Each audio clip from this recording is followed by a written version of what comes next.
Welcome back to the Craic, everybody. It's Friday, and that only means one thing. It is this beautiful show on the Ariel Helwani Show YouTube channel. It's me, Petesy Carroll, and we're going to talk about MMA today. We're just a week away from Tom Aspinall v. Ciryl Gane. There is news swirling all around the place about Mr. Alex Pereira, who has just returned to his mantle as the light heavyweight champion of the world. We've got a UFC Vancouver card coming up. Ronda Rousey appeared on The Breakfast Show, and she seems more keen about this MMA return than we may have bargained for last week. Oh yeah, guess who is fighting in a trilogy fight? It is Chris Weidman v. Anderson Silva. They're boxing apparently, and I can tell you one thing: the two guys who do this show with me must be absolutely buzzing about it. You know them, you love them. Let's say hello to Mr. Chuck Mindenhall. Chuck Mindenhall, how are you getting on, sir? How are you? Look at that beautiful hat on your head. How are you? Yeah, you like that? I can barely hear you guys through all the buzzing going on for that Weidman fight, man. That's going to be huge. I've left a chunk of 50 minutes in the middle of the show because I know there's a lot of things. Okay, I want to good. break down the intricacies. A lot of meat on that bone, as Ben likes to say. Well, speaking of Ben, we should bring this man in because last week we may have said he was in a waiting room. Guess what, guys? He was not in a waiting room. We can now reveal. Here he is. Look at this. Listen to this beautiful music by Jordan. Congratulations, Ben and Brooklyn, on your wedding day last Friday. This man will do anything to avoid work. He said, no way, I'm going to get married. Look at this. Look at this outfit. Absolutely handsome. Stunning. And I believe we have the picture of him, the beautiful bride, Brooklyn, on the way down the steps. This is a beautiful, beautiful couple.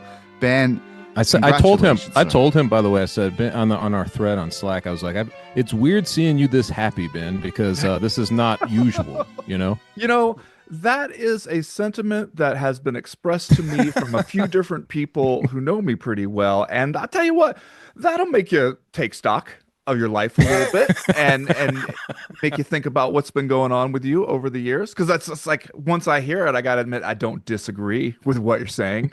But yeah, it does make you go, huh, that's, you know, if one person said it, you'd be like, okay, fine, that's one man talking, but several people have said it, so there must be something to it. Man, it looked like an incredible day, dude.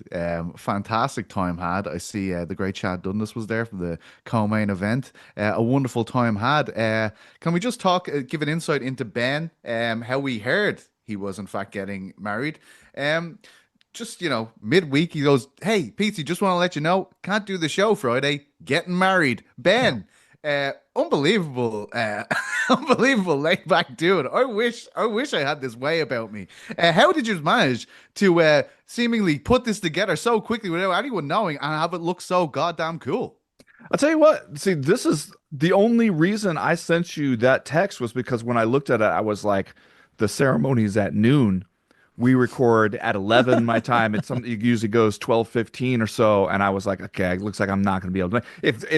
If the ceremony had been an hour later, or if this show had started an hour earlier, I would have done it. I'd have been here because that's just the kind of guy I am. I actually don't doubt that. I don't doubt that. I think you would have.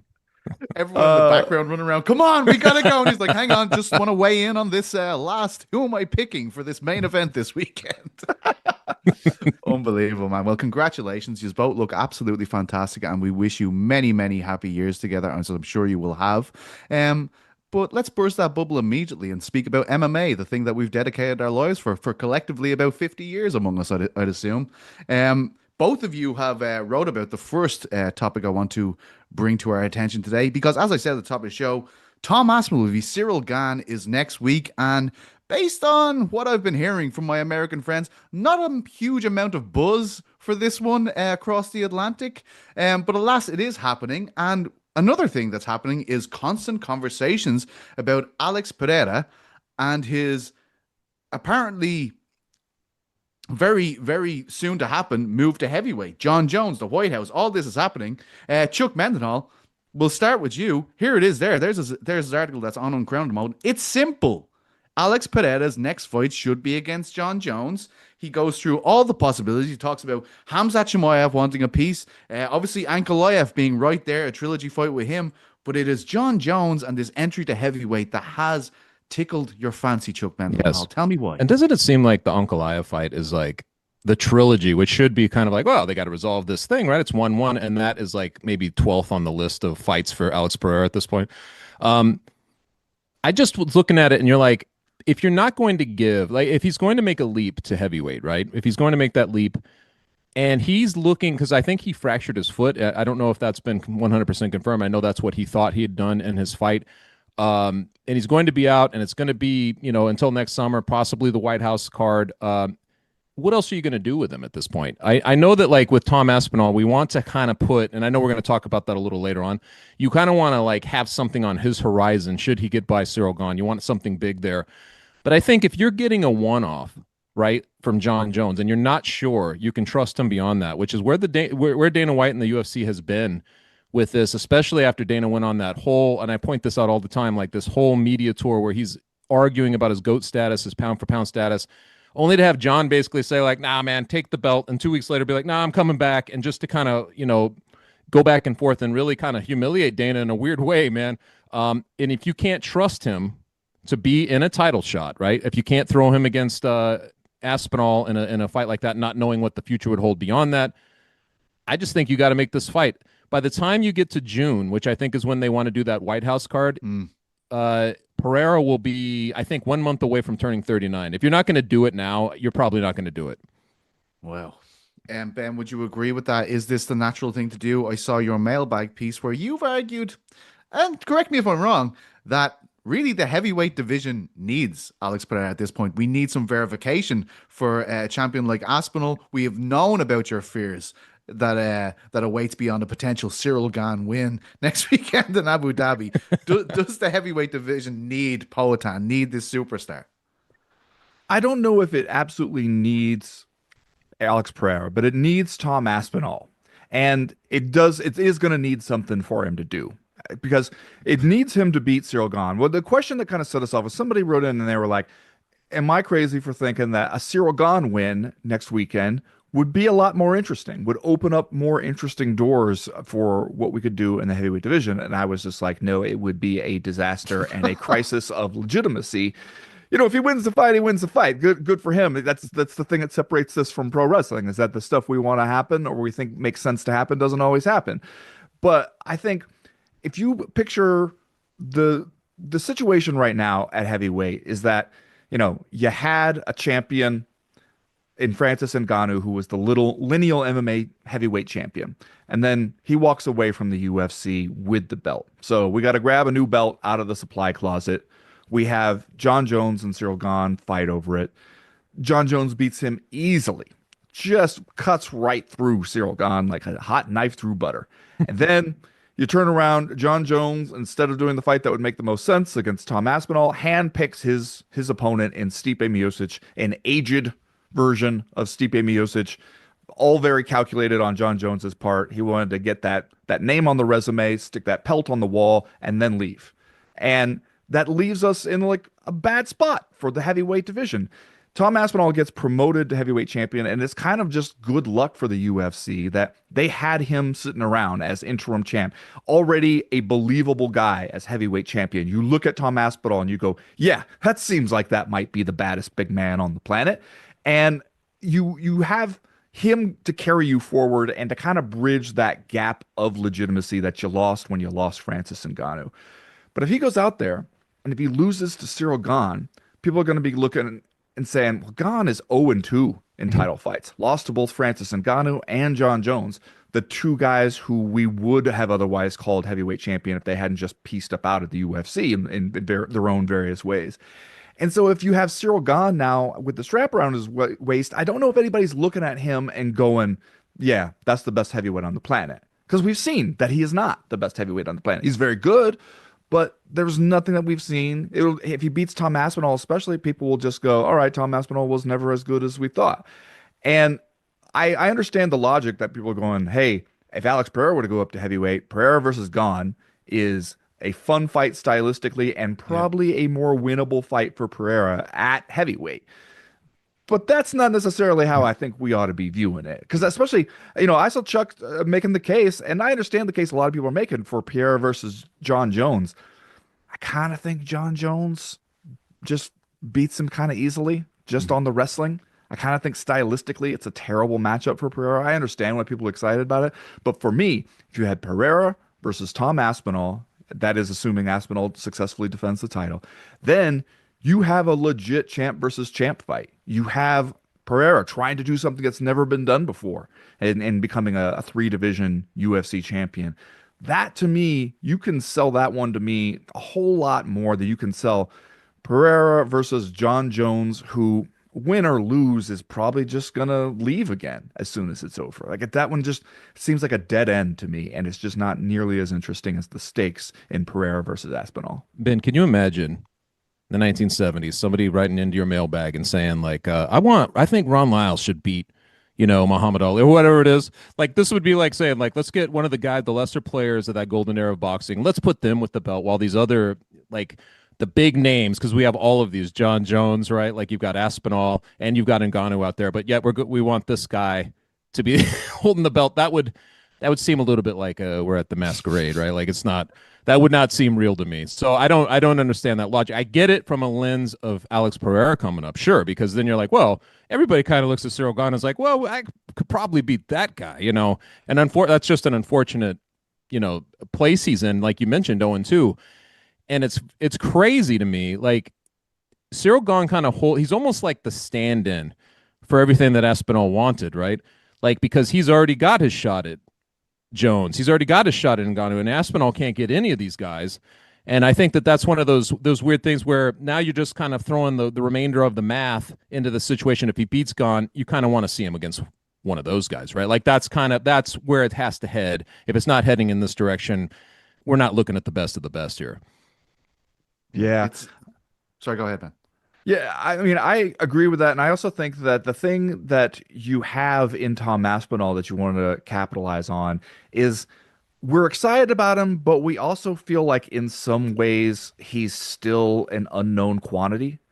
Because could Tom Aspinall turn out to just be absolutely unbeatable for years to come at heavyweight, a division where nobody has stayed unbeatable for very long? Like, yeah, at this point, maybe, or should Tom Aspinall turn out to have deficiencies in his game that we haven't seen exposed just because nobody's been able to hang around with him for all that long in too many of these fights?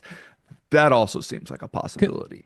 I'm sorry to one last thing, but consider this. Like say that, Aspinall wins the title, right? Like he retains, he's got the title.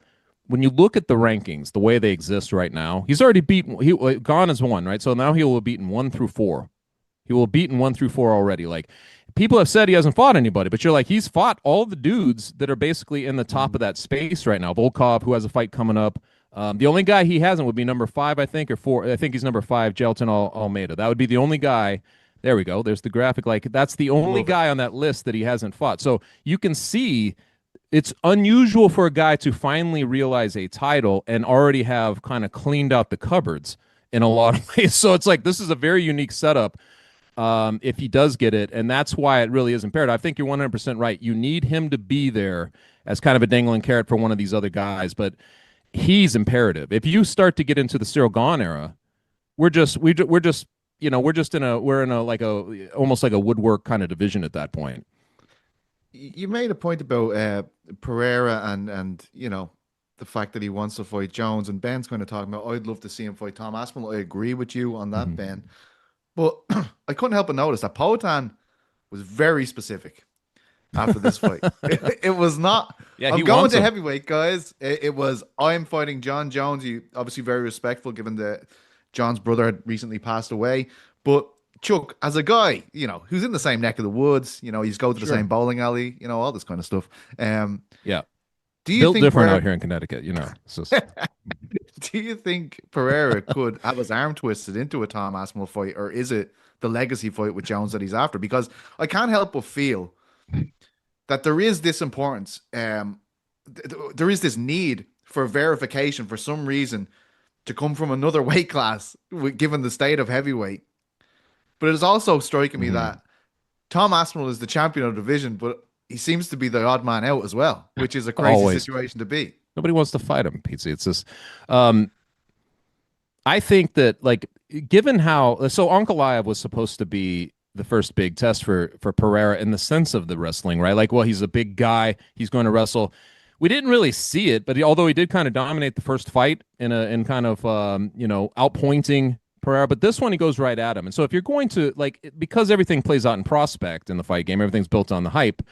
You have the best B-roll, right? To kind of be like, this guy is going to go right at John Jones. Now, if you really think about it, John Jones has always broke down his opponents really well. That's why he doesn't like to take short notice fights like with Chael Sonnen back in the day and things like that. He wants to break down Killed the every sport. aspect. Killed the yeah, sport. He killed the sport. Yeah, he did. He attempted to kill the sport. R.I.P. And I think that, I mean, just like the way he's going to look at it is he's going to see the vulnerabilities, right? And I think the biggest vulnerability that you can point out that we still suspect is the case is going to be that wrestling. And I can't get past that. Besides, John Jones is huge now. You know, he walks around very big. I know that, and seeing Alex in kind of more in the off time, like he's a big guy. He's big, he's 6'3", but he's filled out. It's not like he's a smaller, but he would be small for heavyweight. He would be small for John Jones.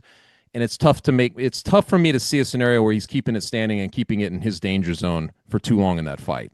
In prospect, though, man, like in the build-up to that fight, I think it would be so much fun because we don't get fights like that.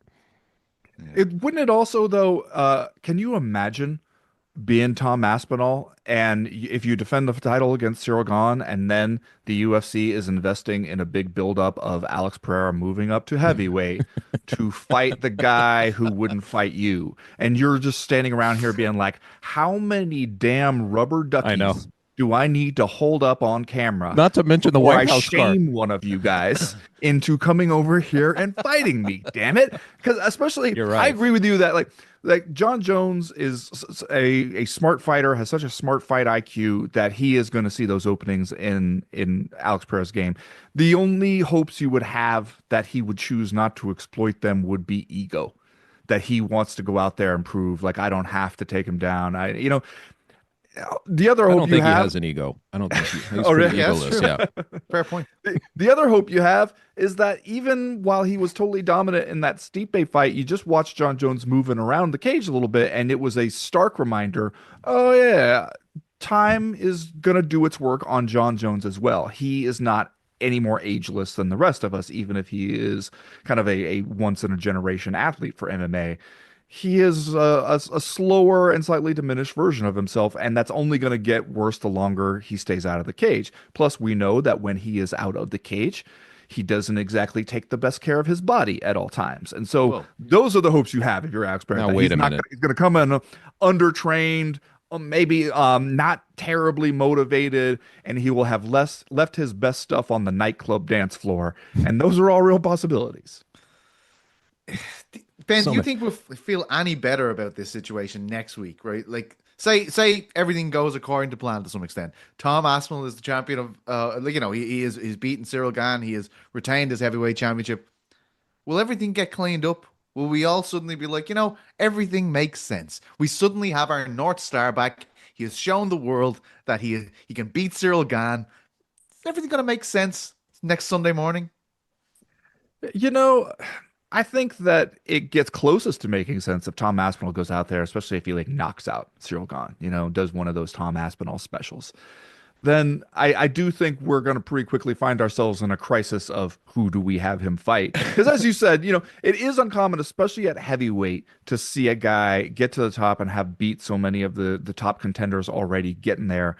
You see it more often in a division like lightweight or something where you really got to run the table in order to even get a title shot in most cases. You got to win 7 or 8 in a row before we remember your name in those divisions. Heavyweight, anybody who can string 3 wins together is a title contender at heavyweight. And yet you look around at who else in the division you have for him that would really get people excited right now.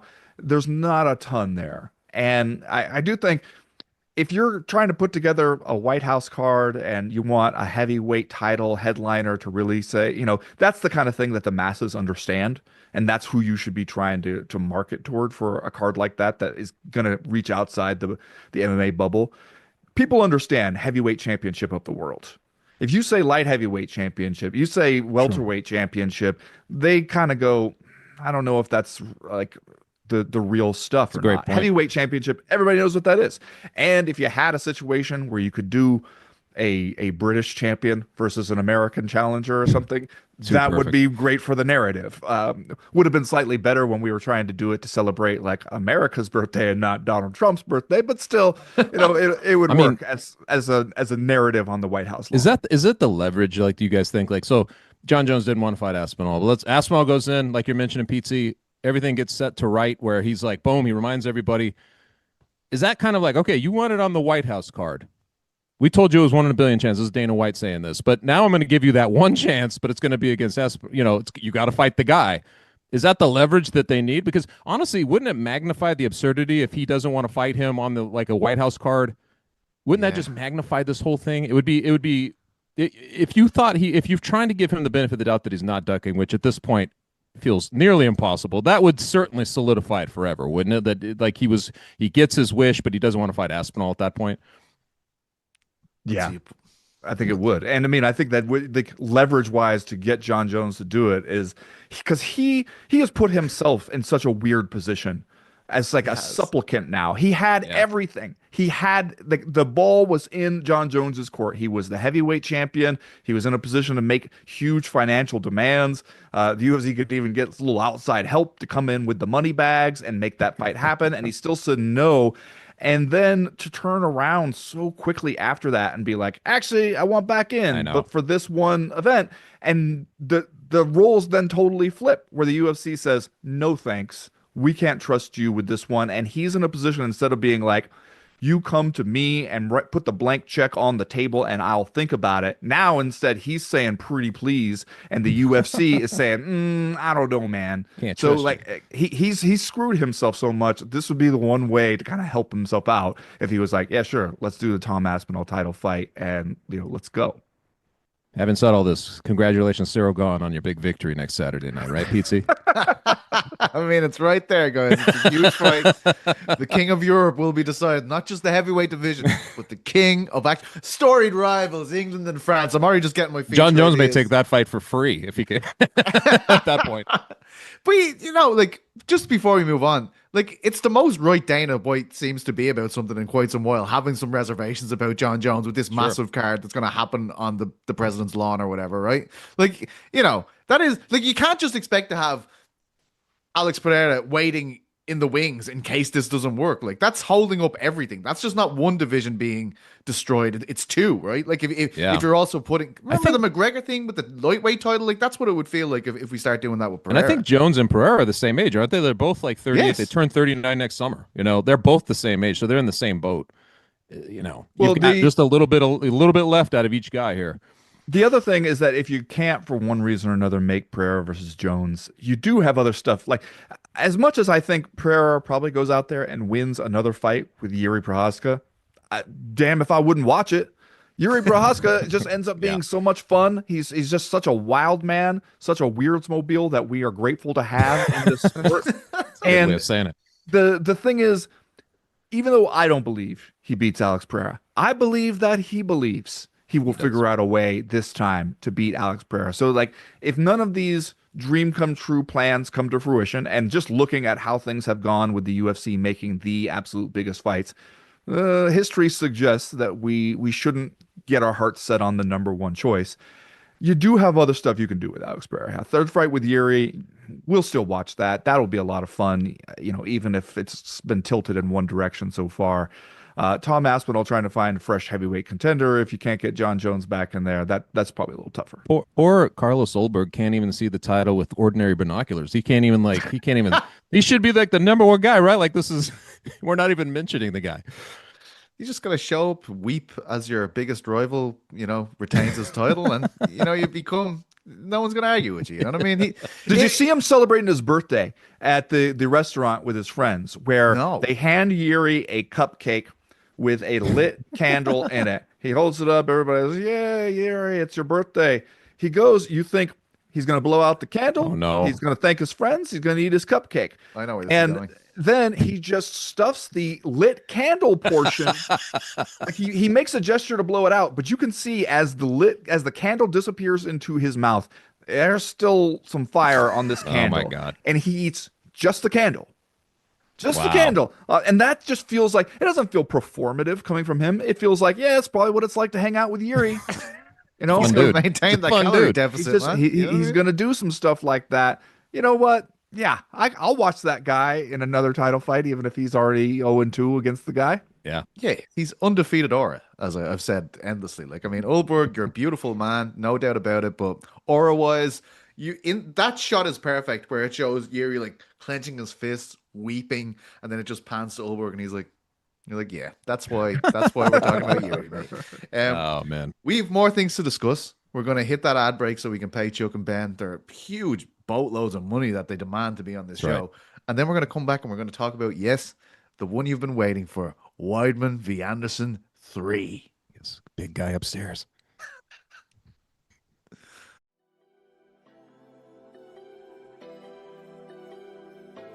6'1" versus 5'5". This feels like a lying 5'5" though. I am 6'1" when I stand next to someone. No offense to them, that is 5'5". I am towering over this person. Yes. I am much taller. We literally saw it. Jake is towering over Tank. If Jake Paul stands there like a cartoon and puts his hand on Tank's head and Tank is windmilling at him, how is he going to hit him?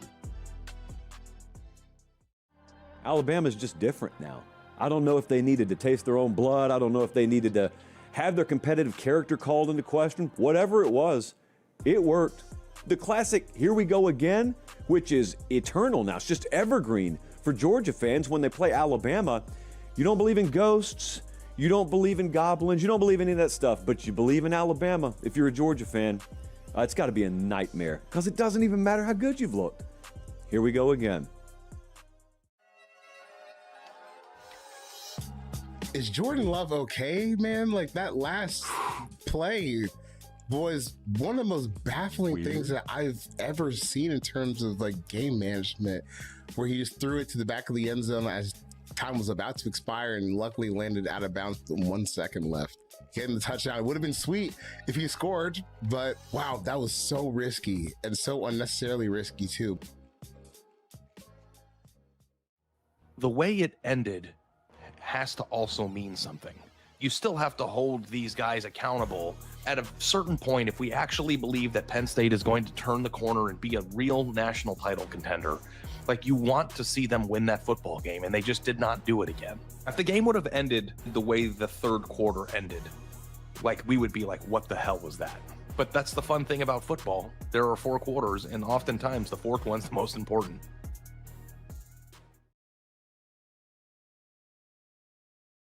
Just clearing the caviar from my table here as we get back to mixed martial arts. And yes, everybody was saying, you know, I don't really know if I'm into this Jake Paul v Tank Davis card, but bam! They shut you guys right up there yesterday when they announced, that's right, Anderson Silva v Chris Weidman is going down. Sorry, the third time they will meet each other, this time in boxing, Friday, November 14th. I could just hear the collective roars of adulation just around the internet as this happened. I was like, oh my God, it's finally happening. It's finally happening. Boys, this is one of those ones that you see it and you're like, oh God, I can't believe we're here. And they're in the Katie Taylor v Amanda Serrano slot. And I think it might have the opposite impact, Chuck. What did you think when you saw this beautiful fight being made on a Jake Paul undercard? I'm always a little confused when they, like, you know, when you mention Katie and Amanda being like that was sort of like, okay, we're going to balance the ledger out here. Yes. We're going to give you something of true value to go along with the spectacle that you're about to see. This one was like, I feel like they just go shopping at the MMA relic store, you know, or like the antique, and they just dust these guys off. But I'm like, you know, you wouldn't want to watch these guys in like a watermelon eating contest or something. It's like MMA was its own thing. There were reasons that these guys were so compelling when they fought each other. This goes all the way back to like the Chael Sonnen in UFC, 117, when he presented Anderson Silva at that time the greatest challenge of his life. Basically winning 4.5 rounds before he loses that fight. Chris Weidman was kind of like the younger, deadlier version coming for him, and that was what made it so fun. It was both those fights. Obviously, we saw how all that plays out, but this is with all of those components in play, all that context. You go forward a bunch of years, you take away a bunch of the martial arts, and you say we're going to put you in bigger gloves. At Anderson Silva now 50, and we've seen him in the boxing ring before. You get Chris Weidman now 41. And I knew exactly what the low-hanging fruit, response to this was going to be. It was, hey, at least nobody's going to break a leg in this fight, like, because now they're just going to be throwing. Probably. I mean, we can't guarantee anything, right? Like, but I love both dudes. I think there's a part of me, man. You guys tell me too. We cover these guys for the bulk of their careers. We've seen them stand in and do all this stuff. We've seen Chris Weidman and both guys come back from ridiculous injuries, seen them knocked out, all that stuff. There's a point when you're like, I don't want to see it. I don't want to see it anymore. And I'm not saying that they're not entitled to the money and all that, but I'm not sure I get where there's a compelling, I must see this boxing event between these two guys. I don't know where that comes into play here. Yeah, they're both legends. Like, that's the thing. Like, it almost like, to say that this is part of what that was, I find disrespectful.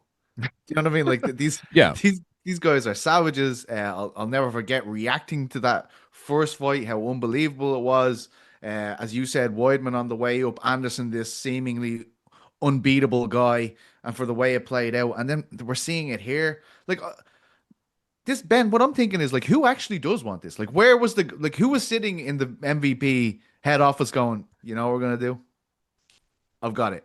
It's the one everyone's been waiting for.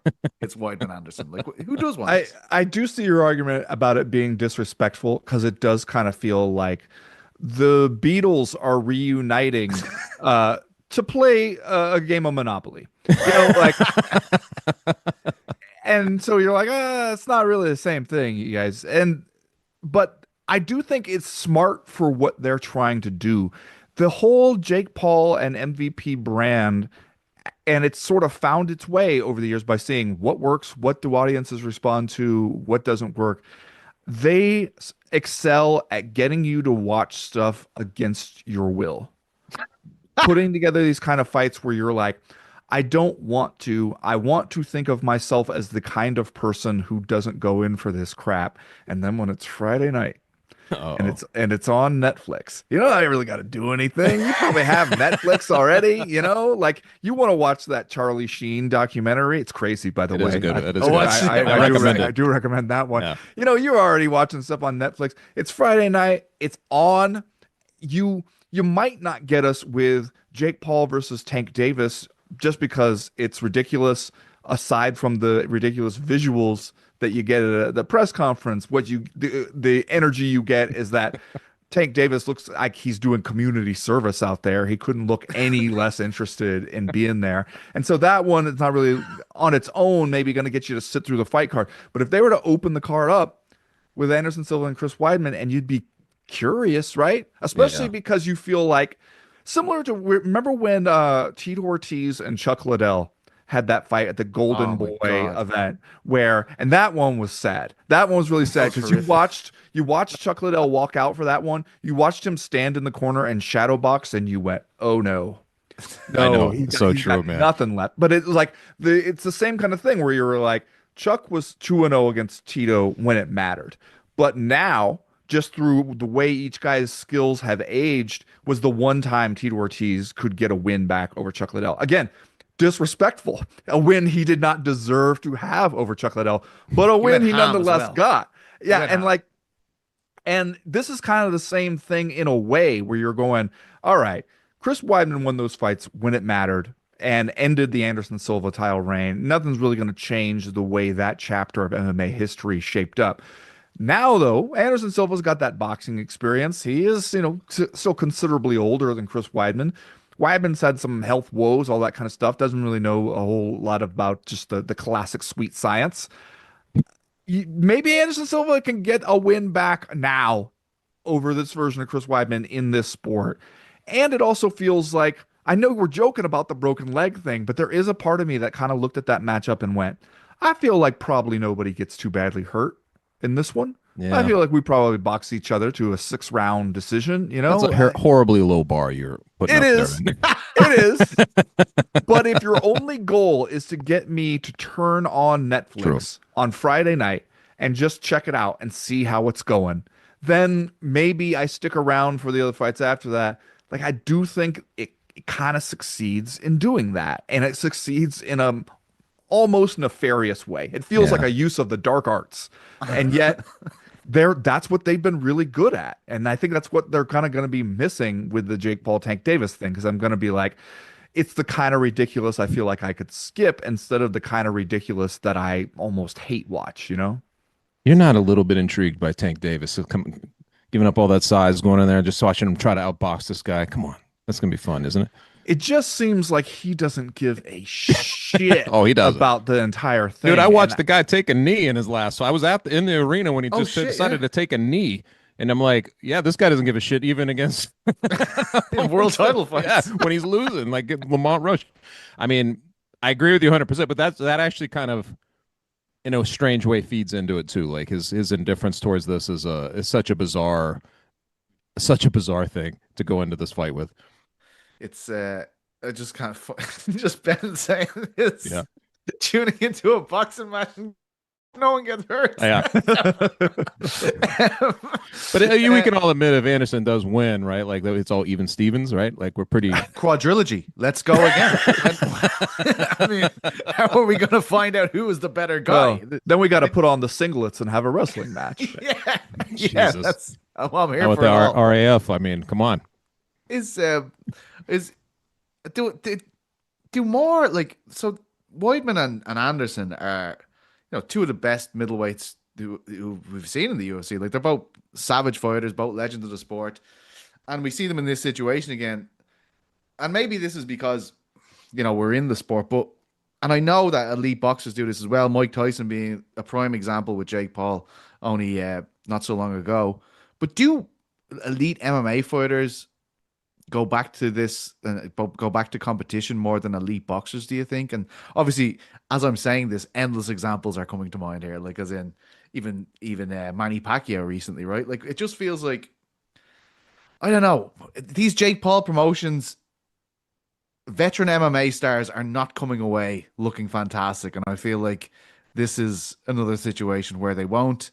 And I don't know. Is this unique and to MMA? Is it aimed though, like at MMA fans, right? It's got to be, right? Because then it's always like, well, if MMA fans wanted to tune in for boxing, they're going to do it. And why does it have to be two guys who aren't boxers? Like so you bring the MMA guys. All right, we're going to bring the audience that MMA, and they come over. But it feels like you're not getting anything wholesome from that transaction. In general, right? It also seems like Jake Paul's whole gimmick does not work as well on the boxing world as it has worked on the MMA that world. Is 100%, yeah. Like when we've seen just like the amount of interest he's able to generate when he is trying to do real boxing stuff is pretty minimal compared to when he fights an old MMA fighter who we don't think he deserves to beat, but probably will. And so I think that they're just trying to expand that model a little bit to other fighters who aren't Jake Paul. And it makes sense in a way where you're trying to create a big tent here on Netflix. You want to get, boxing people who want to see how Tank Davis will do against a guy he is far more skilled than, but also far smaller than. You want to get some of those MMA people who might otherwise look at it and be like, I was looking for a reason to not give a shit about what Jake Paul does next. Him fighting Tank Davis is all the reason I need. You sprinkle on a little Anderson Silva, Chris Weidman, and maybe you get those people to say, damn it, I guess I will watch. As far as the question of like why we see MMA fighters have such a hard time giving it up, like there are plenty of examples in boxing too, but I do think money is a big factor in that. It's just because MMA fighters don't typically make that huge amount of money that boxers do. And so it's more likely that they'll get to a spot and be like, I really could actually use that payday. Now, this one, I don't know if it explains that entirely, at least from Anderson Silva's side, because we do happen to know he's getting a pretty hefty payout from the antitrust lawsuit. I believe he's getting the biggest payday from that, right? So remind us of the number, Ben. I think it's over 10 million. Was it? Jesus. Yeah. So that's pretty nice. That's pretty nice to just sit home and get that check in the mail. This dude who used to run with an entourage, you had Usher with him. Remember in the day? It's Steven Seagal. He's always been living large. Yeah. So maybe that one doesn't explain this one, but for a lot of those guys, I mean, especially it explains why they've been so eager to jump up and do basically any boxing match, like that. And that is always the argument when Dana White's like, the people think the pay is so different. It's not really. Then why do so many UFC fighters want to do like one-off boxing matches, and you pretty much never hear boxers talk about how they want to come and try it out in the UFC? And from a psychological standpoint, I remember he was a psychological major, a psych major at Hofstra, I believe. Chris Weidman, like I think when he left, there was almost like a reluctance to stop competing. You could feel it coming off of him. If you talked to him, you knew that this was just he was going to give it up. You can understand why he's like, hey man, somebody wants me to compete, and it's my rival, and I can make some money at it. You can understand it from his perspective, right? Like it just makes full sense. Well, and he was going to do the GFL stuff, right? And then it completely fell apart. So yeah, and I also think forgot all about the GFL. Yeah, see, isn't it funny how that happens? They're coming back, guys, next year. Don't worry about it. It's working. Sorting some out. Petesy, I beg you, if they reach out to you about investing, check with me first. Don't give them any bank account information until we've had a chance to talk it over. Too late. Ground floor. But I did, I've talked to Weidman a few times about it over the years, and I think that he has a sense that he didn't get all out of his MMA career what he should have. And I absolutely understand how he'd feel that way, because he was definitely unlucky with injuries. His peak was really good, but it did seem like it was going to be longer, and it was going to be more than it ended up being. Like he took that fight with Luke Rockhold, basically made a mistake, couldn't get back into it, and then it just kind of snowballed for him from there, and the injuries became such a factor. I remember Stephen Thompson talking about how, when he would train with Chris Weidman, he's like, he's so good, you wonder, how did this guy ever lose a fight? And I think that there's some part of Chris Weidman that felt like, I didn't squeeze the lemon for all it was worth. And if a chance comes up where I can sort of cash in on the stuff I did at the peak, I want to do it. Yeah, 100%. That's the exact vibe he gave at the end of his career. So it was not a surprise on that level. I will say that, like Chris Weidman, and honestly, like we're talking ourselves into like caring about it. But at the same time, I think that it's kind of like they're tied at the hip in history now, because I think if you think of one, you think of the other. And I think this is almost Chris Weidman's way of being like, okay, Anderson, you got another chance at me here, So he's like that. If you talk to him, he kind of thinks like that. Yeah. I don't know. Maybe I'm just slightly. I haven't shaken the Vanderlei footage of him being dragged across the ring, and I know that didn't necessarily happen in a boxing match, but it was. It happened in a boxing ring. Yes, it did. True. Dude, I watched that again this morning. How chaotic was that scene? Like every time I see it, I'm like, my God, what the hell happened here? Like everybody's swinging at once there.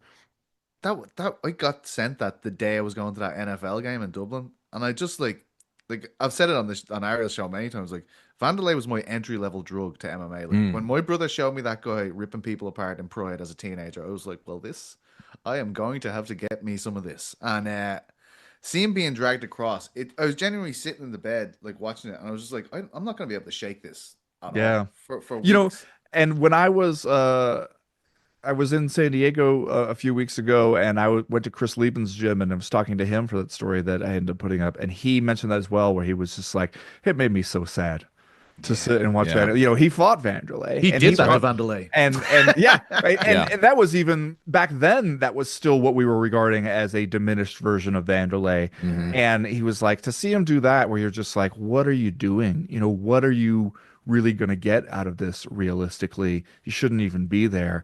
You definitely shouldn't be there when order breaks down and the punches start flying from all directions. But yeah, that maybe is a cautionary tale for it's like, you might think you've laid everything out in a way where you're not going to get sad, but this sport has a way of surprising you. True. Yeah, but now Vanderlei got a Burger King commercial with the guy out of it.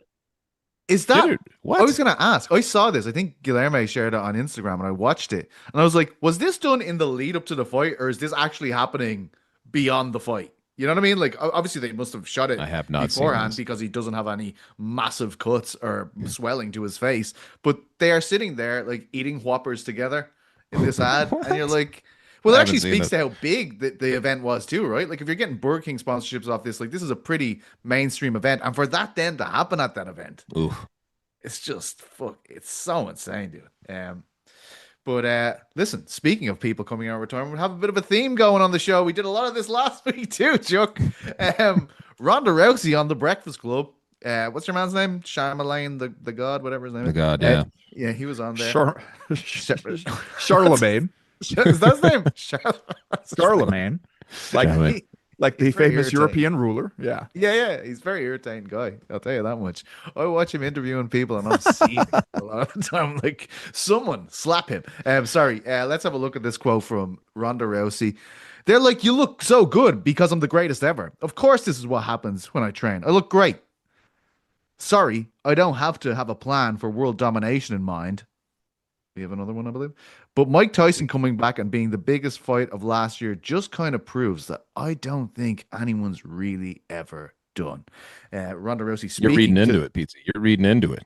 Yes. I mean, no smoke Mike without Tyson fire, coming back and doing what, though, is the question I would ask. You know? Again, he was in a boxing ring. He was in the boxing ring.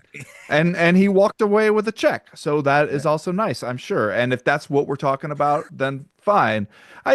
This is something that happens to a lot of fighters, especially I remember talking to Matt Serra about it, where he was like, sometimes I'll be in the gym and I'm training with some of these young guys, or I'm hitting mitts or something, and I go, hey, I could still do some stuff. I could still do some damage. And he's like, it's easy to feel that way when you've been away from it for a little while and you are also only experiencing stuff like in the gym hitting mitts, for instance, and not being hit back by somebody who genuinely wants to hurt you for money. And he's like, you can, the longer you've been away, the easier it is to kind of trick yourself into thinking that you could still do it and that you still want to put yourself through those things, that you're still willing to. But he's like, then you have to have a reality check moment with yourself and be like, you left for a reason. And that reason has not gotten any better, probably just because you've been away from it for a few years. Now, Ronda Rousey, I'm sure, can look good going out there hitting mitts. The stuff about like I'm the greatest, I assume that's just the pro wrestler and her talking, because we saw pretty conclusively that she is not the greatest. And you know how I know?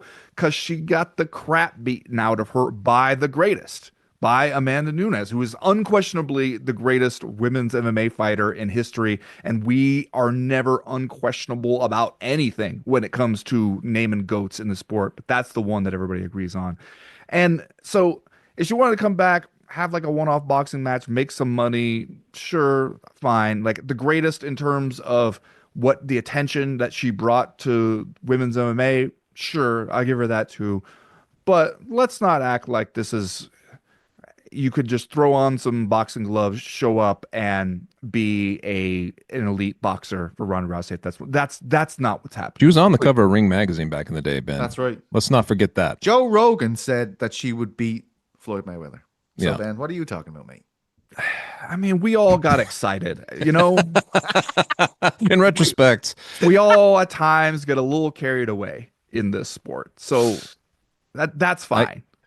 I will say that I am vastly curious as to if she came back in some kind of non-pro wrestling form, like she's going to compete in a legit combat sphere, what the reception would be like. We kind of hit on this recently. I'm not sure. I really am not sure.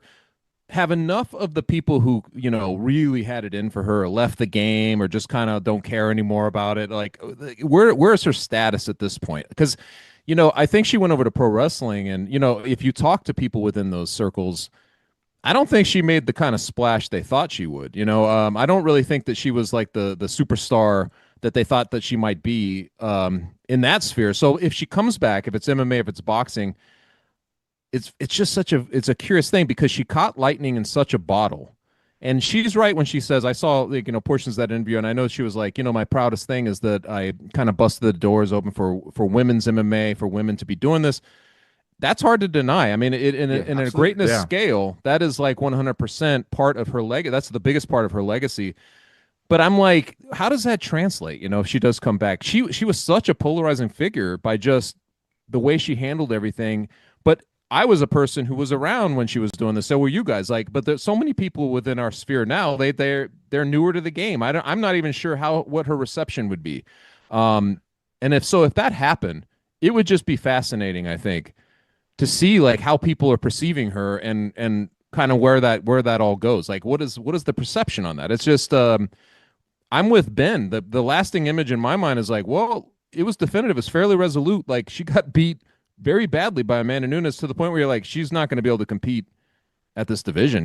She's done. That's how it felt. So the intrigue on my level is still there, but I feel like it's going to be completely different from where she left.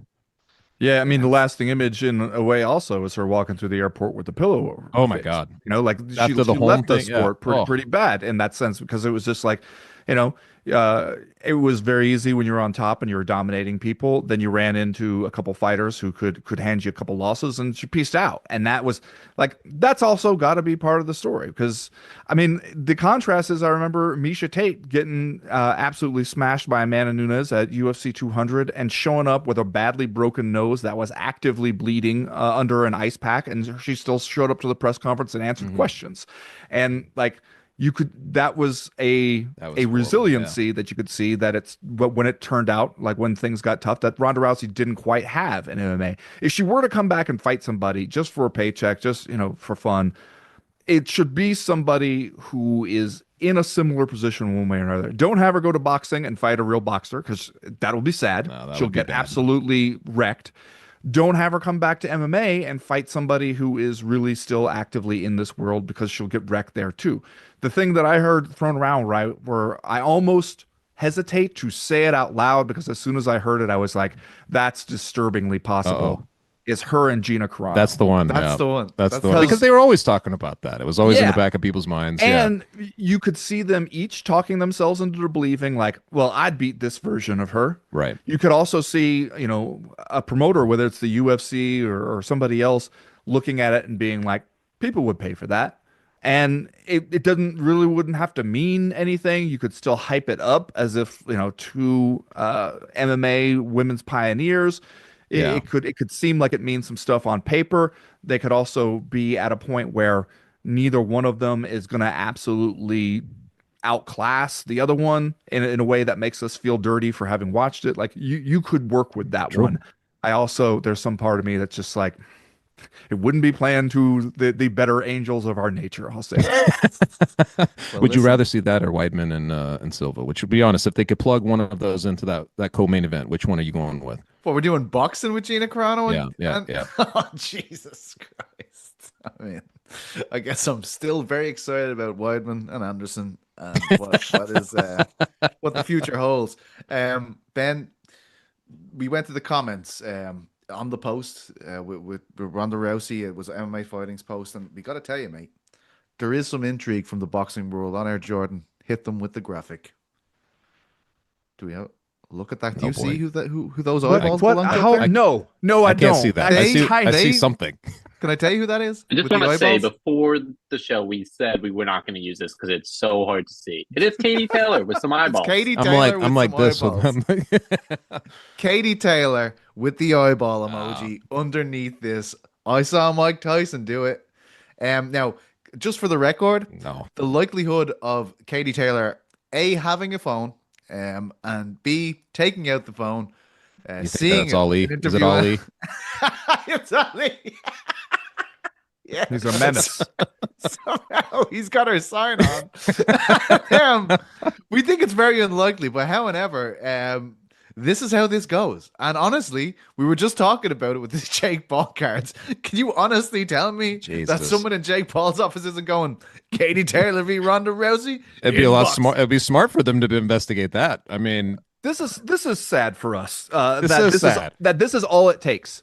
This is all it. That is the minimum level of interest that you We're could useful possibly idiots. show, is Eyeballs. to open up the comments, not even type out a comment or anything. Just hit the eyeball emoji, send, put it down, and go about your day, and let the rest of us work ourselves into a frenzy over it. That's like if a friend of yours came and he's trying to tell you about, like, I think this girl's into me, and you're like, why? And he was like, well, she watched my Instagram story, or like she hit the Right. heart on the thing. I'm in, right? And you'd be like, that is the literal minimum. Focus on yourself. no, King. I'm an optimist. I would have told him, like, dude, she's into you. If she favorited that, She looked at your actual story? Come on, man. It's on. One thing, just to add to this, just to add to layers to this very intriguing possibility. When I went Love to it. interview Katie Taylor, when she went pro, she was like, I want to be the Ronda Rousey of boxing. And she's realized that dream. But really, Ben, Can she be the Ronda Rousey of boxing without boxing Ronda Rousey? That's my question to you. I mean, paradox. In theory, yeah. Okay, I don't, fair enough. I wasn't going anywhere with that question. You just got to go get smoked a couple times, like by some other boxer, and then go into hiding for a year, and then she's done it. She'll have achieved it, right? At this point. Oh my God, the disrespect. My God. Before we move on, do you think she's coming back? Like that, like in some way to combat sports? I feel like she wouldn't be doing all. I know she has a book out at the moment.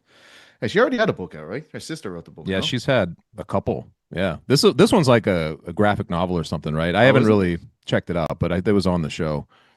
But they were doing. I feel like she's coming back, right? Or else is this just a trope that like the publicists were like, you know what you could say? We'd get a lot of juices flowing around this book launch. I'm thinking about coming back. Like I happen to think she's seriously considering it though. I hope it's the second one. Because that would make sense, right? If you were her publicist and you were trying to like drum up some interest in a book, wouldn't you be like, at least dangle the possibility out there? Could we get a video hitting some myths or something and throw it out there, get you in the conversation? And look, we're talking about her, so it worked.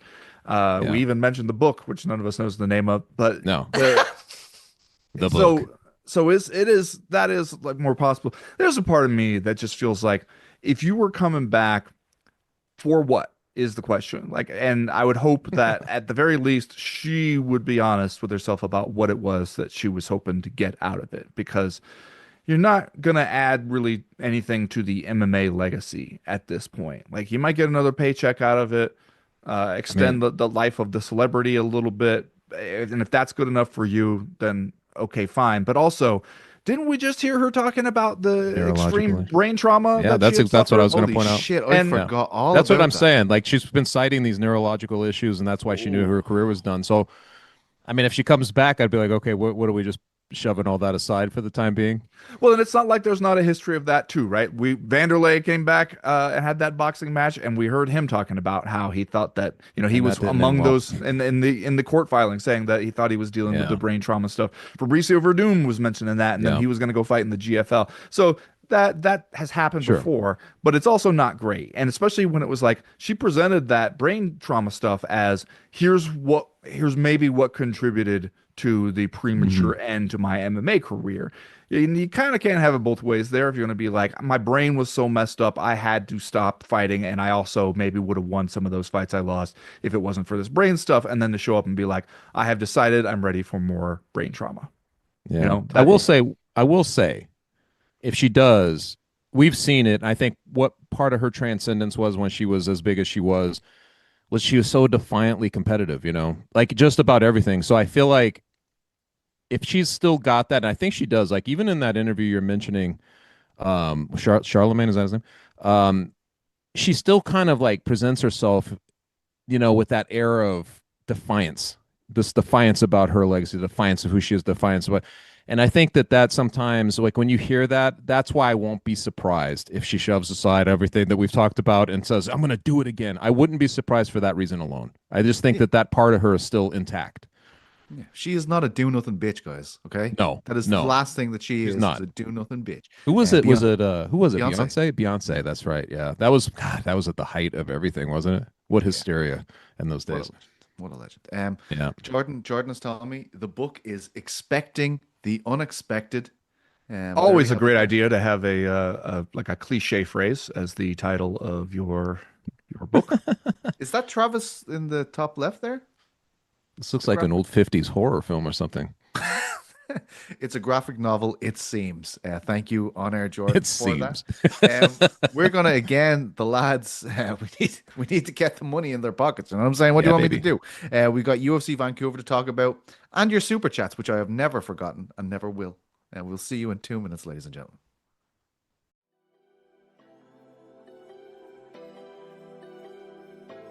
6'1" versus 5'5". This feels like a lying 5'5" though. I am 6'1" when I stand next to someone. No offense to them, that is 5'5". I am towering over this person. Yes, I am much taller. We literally saw it. Jake is towering over Tank. If Jake Paul stands there like a cartoon and puts his hand on Tank's head, and Tank is windmilling at him, how is he going to hit him?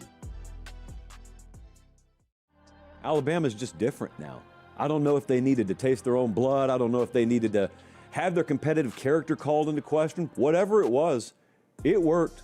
The classic "Here we go again," which is eternal now. It's just evergreen for Georgia fans when they play Alabama. You don't believe in ghosts. You don't believe in goblins. You don't believe in any of that stuff, but you believe in Alabama if you're a Georgia fan.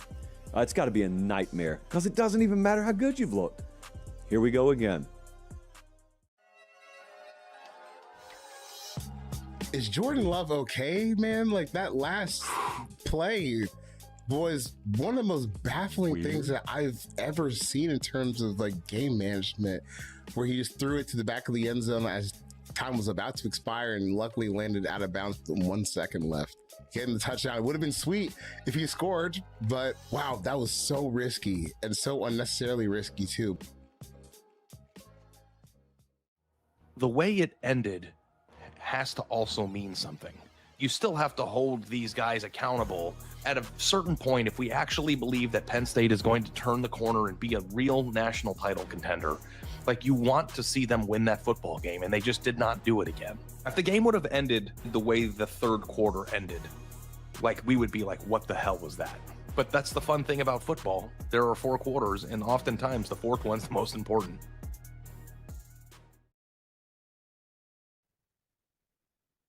Welcome back, everybody. It is the final segment of the show. We are looking forward to the UFC Vancouver card that is happening this weekend, which I hear is a beautiful place, you know? My uncle lives there. I've never visited the place. Yeah, Absolutely great city. I'd love to be. Is this where you guys had that drinking session? Yeah, that's right. We did. That's correct. right. Yeah. Yeah. Me and Chuck Mindenhall ran amok in the streets of Vancouver after was a fun the night. Canucks. The Canucks had won one of the Stanley Cup Finals games against the Boston Bruins, and the whole city was celebrating. It did not end well for the Vancouver Canucks, both as a city and a team in that one, because they ended up losing the series and then having riots and, you know, Oh my God. burning cars out in the street and everything. But for that one night, everything was magical and wonderful. It's a wonderful city. It combines how great of a nation Canada is with how great of a region the Pacific Northwest is. And yeah, I highly recommend a trip there for everybody. Oh my God, I'm really buzzing about it. I will go there at some stage. Ariel's big on it, obviously, being Canadian and whatnot. But they've got a big old fight here. Renier de Ridder against Brendan Allen. It was meant to be Fluffy Hernandez. It is now Brendan Allen, which does take a bit of the intrigue away from it, if I'm being completely honest. Kevin Holland v. Mike Malott. Mike Malott seems to be the guy that a lot of hopes are being pitted on in there over in Canada. And then Marlon Vera v. Eamon Zahabi as well. Jasmine Jasdavicius against Manon Fiorot, a big opportunity for her there. Lads, how is the level of excitement? Chuck, you mentioned that Ben is really close to this event. Yeah, Ben, he should be going. That's a suburb, basically, Missoula, isn't it? Close by the standards of the Pacific Northwest, I guess. I'll tell you, when I was in grad school and the AWP, the Association of Writing Programs, its conference that it holds every year was in Vancouver one year. And we got a 10-passenger van, and we drove it all in one shot from Missoula to Vancouver. And I don't recommend that. It's a long drive. I think it took us 8 to 10 hours to get up there. So yeah, it was a long and arduous drive, but we had a great time, and I'm sure sullied the reputation of the University of Montana when we were there with our behavior and antics. But you know what? As far as like, I am always at this point interested to see RDR fight. He is a fun guy to watch. His style is unique enough and interesting enough where you're just like, let's see how this matches up against other styles and against a variety of other opponents.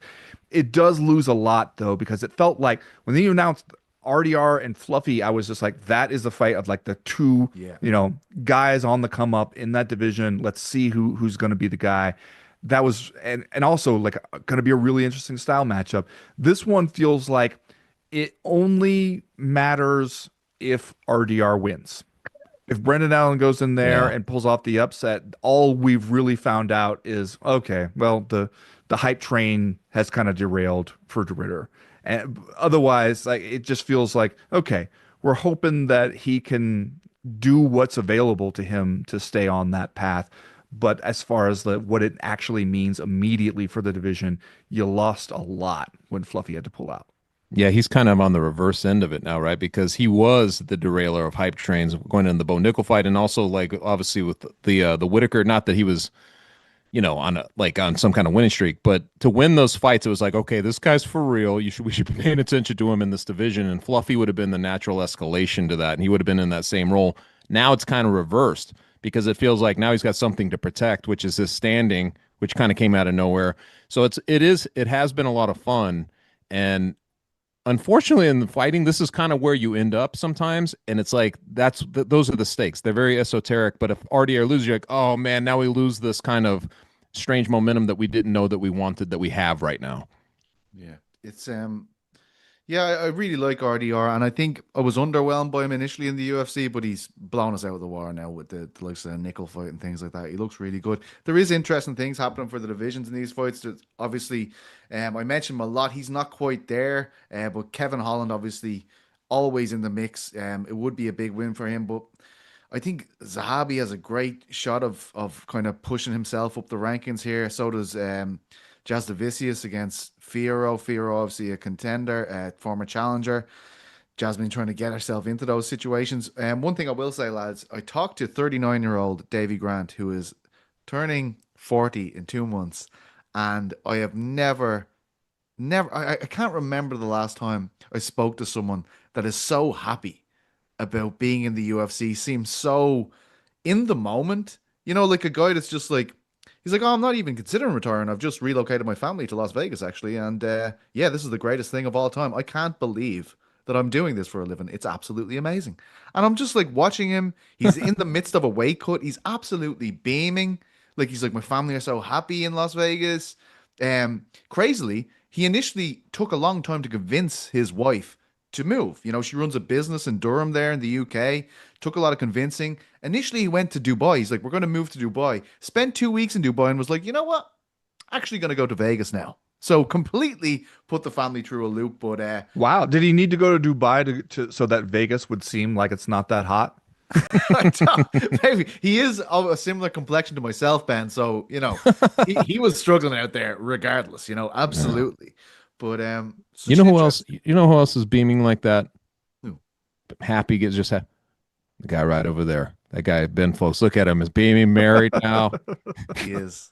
It takes us full circle, as you said at the top there, Chuck. I mean, full circle, he's a different man now that he's married. Now he got that ring on his finger. Yeah. It's a beautiful, beautiful thing. You and Davy Grant, two of the happiest men in MMA, Ben. Ben and Davy. I'm trying to keep on an even keel. Let's say that. Yeah. We're not trying to get too high. That's We're good. not trying to get too low. Yeah, man. It's just, it's crazy seeing a guy like from that era of like, we were obviously behind you guys in the UK and Ireland, in the early days of the sport. And I was saying to him, like you're from that era, like when you used to show up at an event, not knowing who your opponent was, not knowing what he looked like.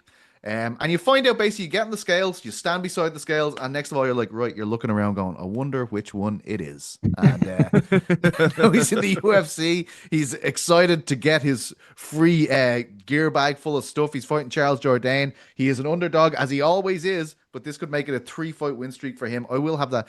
Uncrown's going to have that feature out either today or tomorrow. I only sent it in this morning. Apologies, Mr. Al-Shadi. But very, very much looking forward to that. It is UFC 321 next week, as we've been telling you throughout this show, and we will be back then, and there will be a whole host of shows on Uncrowned. There will be the live watch-along, there will be the post-fight show, and there will be a lot of build-up throughout the week with the Ariel Helwani show, and of course the boys in the back, and the Craic with these lads. Fingers crossed. Hopefully no one's getting married. Chuck, no marriage is coming up, right? Yeah, it's going to be tough for me to do that. But Are you going to this event as well? Are you going to Abu Dhabi? What's happening here? No. I'm already married. It's just going to be tough. Fair enough. Tough, but not impossible. It could be pulled off. Where there's a will, there's a way. Start laying the Abu groundwork Dhabi, today. Abu Dhabi specializes in that kind of shit. Maybe I will make that trek then. On air, Jordan. Do we have any super chats? You remember. So natural now. Wow. Wait, where's the music? The music is 90% of it. Bill the legend. He recently retired from the Las Vegas police forces. Oh, really? Eric told us last week, and Right. absolute legend. We have a badge here Shout out, Bill. Can we show the badge? Can we show the badge? Let's show the badge on air, Jordan. Look at that. Look at that. That's what I flash anytime I get in trouble in Vegas. I'm like, come on, man. I'm sure that helps. I'm on the force. Use I don't know, Bill's I'm all over name this. and hope it all works out. I ran my head into the police car just like John Jones. That's where I learned it. Wow. I did nothing wrong. Bill, gigantic thank you to Petesy, Chuck, Ben, and the team for all you do. Ben, congrats on the wedding. We're loving it, Ben. You're getting all this love. Yeah. Thank you, Bill. Bill, what a legend. He needs a Las Vegas police badge. We should get him one as well. Anything else there on air, Jordan? Could Ronda v Katie be Matchroom's first MMA fight? Bougie alpaca. Sound like you took a punch to the stomach there, Petesy. If I'm Katie Taylor, you got to back up a Brinks truck to my house to get me to do that as an MMA fight, because it's just the Ronda might still not, as Toby Keith would say, she's not as good as she once was. But she might be as good once as she ever was. If she can grab you, throw a judo toss on somebody who has never ever seen one before, and then snatch your arm up. I think the MMA game has passed that era by. That's not happening anymore for anybody, especially not for her after all these years away and the age and everything. But you might be able to do it to Katie Taylor, which for Katie, the brand would suffer from that. So make sure it's worth the money. Yeah, like you're dead right. It's like when people were talking about Terrence Crawford. Could that be and they're like, do they have 100 million? Do they have that? Because that's how much it will cost. So, yeah, I don't know, man. I think I am interested in this Eddie Hearn potentially to MMA thing. He is a barrel of laughs. Like, I'm not to say that he is this squeaky clean guy. He absolutely isn't. But this thing, Dana White and him, it could bring out the best in old DW, as you were saying last week, Chuck. So I am excited about that. We have one more super chat. Mr. Jordan comes on Sony. My favorite MMA written piece is In Search of Strange Brew. Oh, I wonder who wrote that. What is the written piece each of you are most proud of or your favorite to write? Oh, man. Chuck Mindenhall, obviously referencing your fantastic piece. So you start with you, Chuck. It is. That one was pretty fun. Doesn't that one was just stand out for you just because of how hard it was to find? I think that's so. always a feeling so. of like success when you're like, there are so many challenges in the way of getting a and story, it was one of those you get it done anyway. Yeah, it was one of those ones where you're like, you're trying it and people are sort of like, why do you care about that dude? But you're like, well, I know there's a story to it. There's some story to it. And it took 18 months, 2 years to track him down and all this stuff. So I guess that one would stand out. But for me, in terms of in a similar way, a very challenging one was the one I did on Douglas Crosby, which was called, I forget, it was I did this long form piece on Douglas Crosby, and it was super tough because he put you through all these strange things, he would talk to my assistant and you're never sure who you're texting with, and it was just this process, but then to incorporate his weirdness and all his quirks and tie that into him being an arbiter in our sport, like a guy who's a judge, and you gotta think about all this and trying to get to the bottom of his philosophies, when it comes to judging, and to put that all into a piece that made sense. It was that was a real challenge, but I was always happy with the way that one came out. Ben? I got a few where I was pleased with my ability to push through and do the story. The series I did on the Grudge Gym in Denver over the year. The Hurt Locker? Was it? The Hurt Business? The Hurt Business, yeah. That one stands out for me. It's weird whenever I go back and read an old story I did, and Chuck, I'm sure this happens to you sometimes too, where sometimes I'm Googling for information that I know is out there that I want to put in another story, and I'll find the link to the story will come up, and then when I click on it, only then do I realize, oh, I wrote this. Right. I wrote this 10 years ago or 15 years ago, and I don't really remember. And it's the same thing when I go back and look at some of the stories that I was proud of. If I go read them right now, the thing that will stand out to me is things that sentence level stuff that I would change if I were to, I want to be able to go edit it right now, and you can't. And so I kind of have to stop myself from even doing it, because all that will stand out to me is just the ways that I wouldn't, that I don't like, the things that kind of bug me about it now. But I wrote one covering a high school kid who was going off to fight in a pro MMA fight here in Montana. And that one was an honorable mention for the best American sports writing that year. That's right. So I was pretty pleased with that one. Nice, nice. Well, they are two fantastic writers. There's absolutely no doubt about that. And it is a pleasure for me to host this wonderful show with them. And as I said, we hope to be back here next Friday with these beautiful, beautiful men and with all you beautiful crackheads in the comments, giving us that love, hitting us with super chats so I actually can introduce the topic. You know what I mean? Like that's what it was. Sometimes I didn't see them. It wasn't me not being good at my job. Far from it. Okay? Anyway, that is the end of our show. Have a wonderful weekend. Enjoy UFC Vancouver. And it's the big one next week, baby. It's Tom Aspinall v. Cyril Gane. And I will make you love that fight. I probably will make you love that fight before it happens. On air, Jordan, you're the man. Oscar Losef, you're also the man. We love you all. See you next week. Mwah.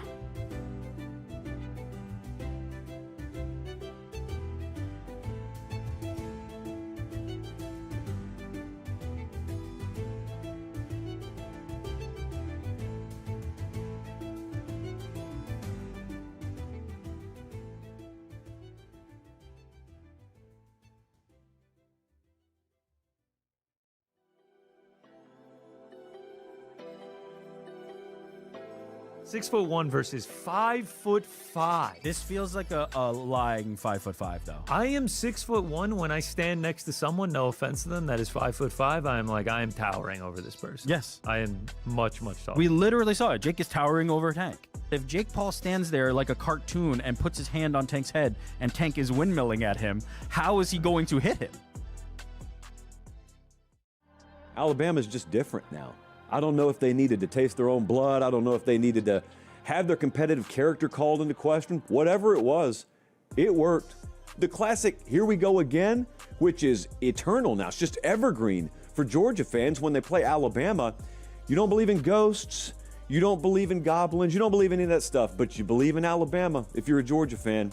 It's got to be a nightmare because it doesn't even matter how good you've looked. Here we go again. Is Jordan Love okay, man? Like that last play was one of the most baffling things that I've ever seen in terms of like game management, where he just threw it to the back of the end zone as time was about to expire and luckily landed out of bounds with 1 second left. Getting the touchdown, it would have been sweet if he scored, but wow, that was so risky and so unnecessarily risky too. The way it ended has to also mean something. You still have to hold these guys accountable. At a certain point, if we actually believe that Penn State is going to turn the corner and be a real national title contender, like you want to see them win that football game, and they just did not do it again. If the game would have ended the way the third quarter ended, like we would be like, what the hell was that? But that's the fun thing about football. There are 4 quarters, and oftentimes the fourth one's the most important.